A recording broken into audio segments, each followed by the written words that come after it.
back to the Crochet Granite. Those my friends at yarnspirations.com. I'm your host Mikey. Today we're going to do the 4 different stitches. They're all the same stitch though, and there's 4 different videos that are exactly the same thing. So it's either the granite, the moss, the linen, or the woven stitch.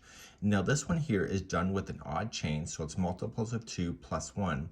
This one is the easier one of the types of stitches to do because every row is exactly identical. The only time you may not want to use this is on clothing because the outside edging is not exactly identical to each other like it is on the other one when you use an even number chain. So let's begin this process, and this is really quite simple, and let's grab our crochet hook and play.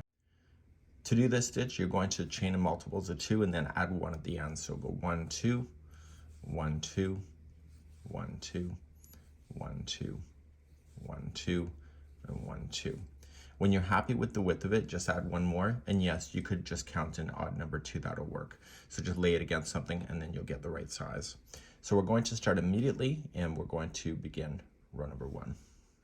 To do row number 1, you're going to go second chain from the hook, so 1 and 2, and I always like the back hump of the chain. If you prefer the regular, then do it, and you're going to single crochet. You're going to chain 1 and skip 1 and single into the next. If you watch the other video, you know that we're starting off exactly the same way. It's the end of the row that changes. So chain 1, skip 1, chain, single into the next, and you do this all the way across. So just grab your chain and just start playing.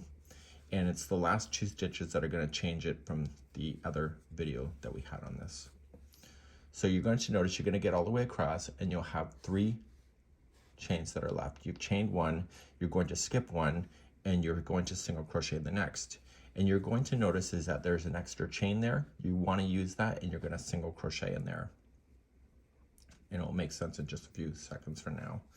So you basically, the last 2 stitches are a single crochet. Let's turn our work and begin the next row. To do the next row, it's always going to be the same now, going forever and ever. So chain 1 and single crochet into the first. You're going to notice is that there's a single crochet in the next, which is what we want. So we need to jump over that, and the only way to jump is to chain 1 and go right then into the next space after and single crochet.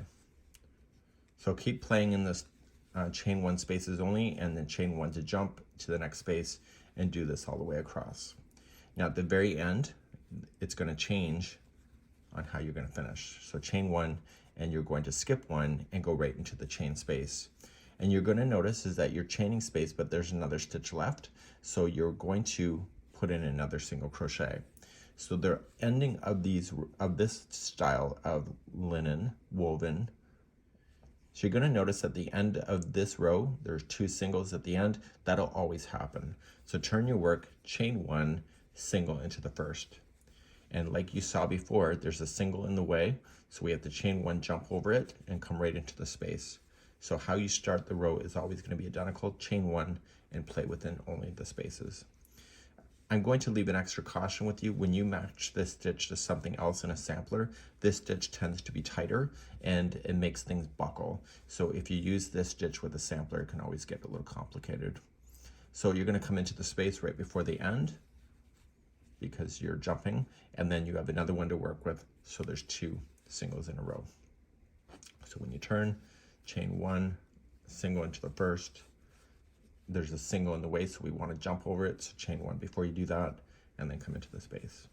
So you can do this until the cows come home. It's a great stitch to do. It's used in a lot of clothing, scarves, and more, and it's just really nice, easy, and it has some flexibility, but it's also really quite quick because you have the chain work in between the stitches as well. Just don't forget there's 2 singles in a row at the end of each row, and that's how you're going to do it. So this here is a great little stitch to know.